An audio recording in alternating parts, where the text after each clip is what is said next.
The Steelers want a new offense. They don't want Matt Canada anymore, and I get it. And I'll tell you what Matt Canada is doing that I don't like.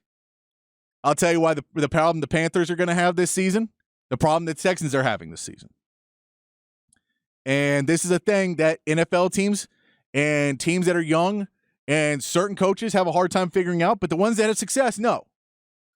It's that you have to be able to run the ball in the NFL.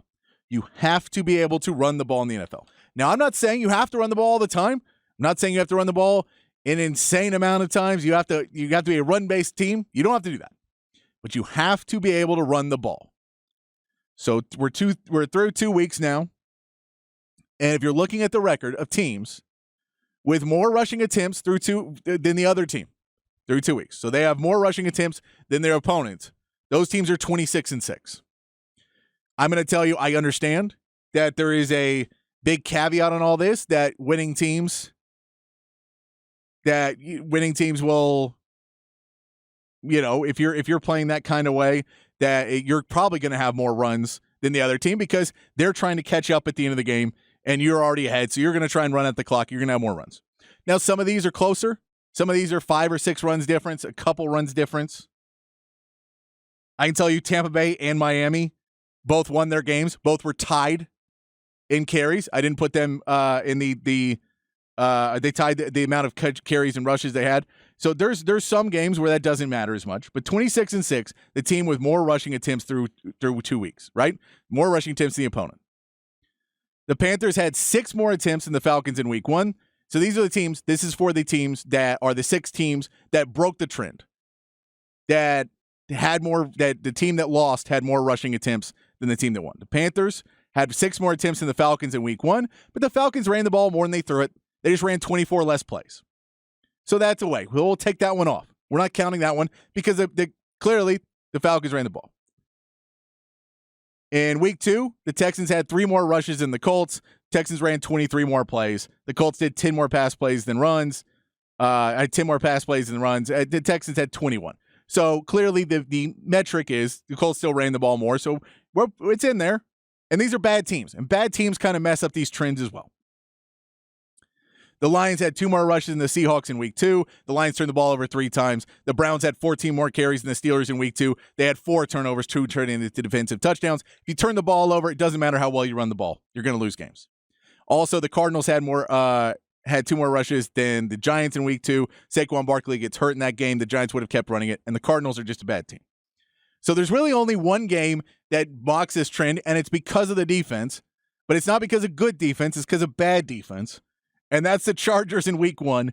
And that the fact that they never figured out or they never changed what they were doing to adapt to how Miami was destroying them through the air.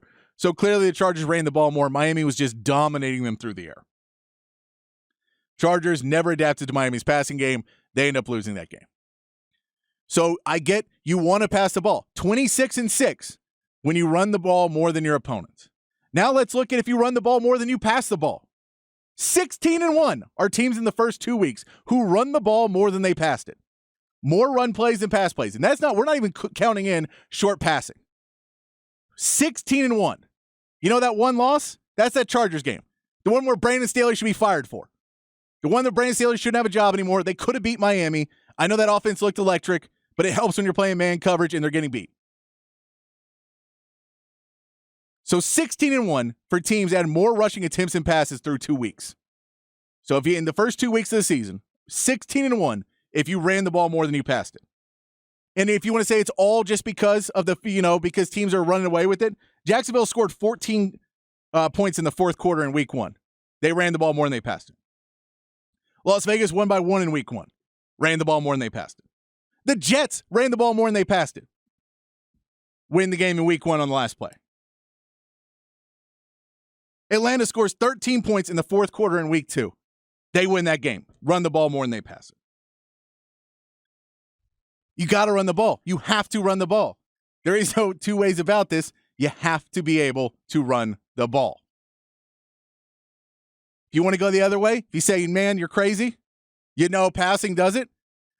The teams in the first 2 weeks who have had 10 more passes than runs. So any team who has passed the ball 10 more times in rushing attempts. 10 more passing attempts and rushing attempts, are 6-20 in the first 2 weeks. This will even out some throughout the season as teams start to get better, a better connection with their players. Some of those stats will even out a little bit. It won't be so egregious that it's 16-1 and 6-20. It'll even out a little bit. And I'm not saying you should always run the ball more than you pass it, because that's a full errands too. The concept is that you have to run the ball and you have to have balance in your game. If you try to always throw the ball like the Vikings are trying to do this year, where they got rid of Dalvin Cook and they said, screw it, we're only going to pass, they're going to lose a lot of games this year. That's a dumb way to play football, is to tell your opponent in the scouting report, we don't do one thing. Go ahead and set up your defense. We don't care. We're going to beat it. You have to be able to run the ball. You have to set up a run early in the game. You need balance throughout the game. And I will tell you what I like about this, about Sark's games, about Sark's game plans. Texas, week 1, 39 rushes, 36 passes. Week 2, 37 rushes, 38 passes. Week 3, 31 rushes, 21 passes. Sark is balanced. Now, that last week, it was a bit more rush than pass because Quinn wasn't feeling it. I like it right there in that right where it's close. Can I tell you 16-1? 2 of those teams, Tampa Bay and Miami, had the same number of carries and passes. So you could say 18-1 if we want to change the stat to say equal or greater than rushes. It's 18-1 in that. But it's balance. And the more you want to be sexy and the more you want to throw the ball all the time and the more you want to make it the highlight play, the more you are gambling with your team's ability and your team's future, your team's chances to win. You are gambling. That's all you're doing. You are gambling because you're saying, I would rather take a 10% chance that this works than take a 50% chance that I know I can run the ball, that I can build this. And I may not be hitting it early. I may not be hitting my runs constantly, but I need to keep doing it. And if I'm trying to run up the A gap and the B gap and it's not working, let me try and run it the outside. Okay, if that's not working, let's try some delays. All right, that's not working, let's try some stuff. Let's try as many things as we can because I have to figure out a way to run the ball. I have to be able to run the ball. And this is any football. Now, I'm telling you NFL stats because it's a lot easier to populate NFL stats than it is to put together everyone in college football, even top 25. There's been 32 games played, so I can tell you out of 32 games, 26-6, teams who run the ball more than the teams who run the ball more have won. There's going to be a little bit of statistics in that because if you're winning, if you got a big lead, you're going to run the ball more. It may not be your basis, it may not be how your game plan always, but you have to be able to run the ball in football.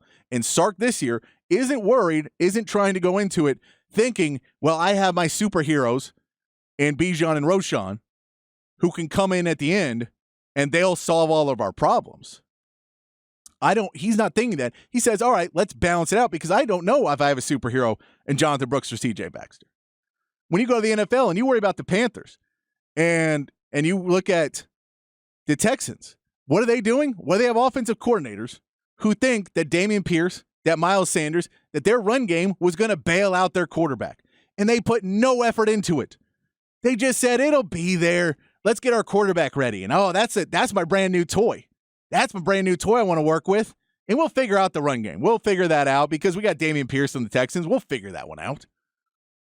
I want to play with my brand new toy. I want to go play with C.J. Stroud, and we're going to try and get him as many passing attempts as we can. And what does it get you? Nothing, because you can't run the football.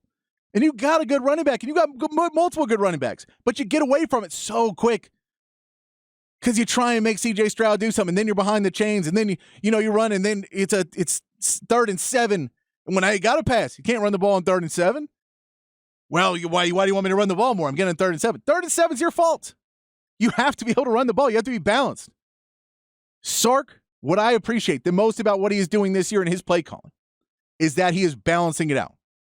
Mid-range game, deep balls, running the ball, creating screen passes, all of these things. He's balancing them and doing the juggling act to create a way that Texas will be able to continue to find ways to win. Find your hot hand because you're balancing everything. And okay, we got to go a little stronger here or a little stronger here.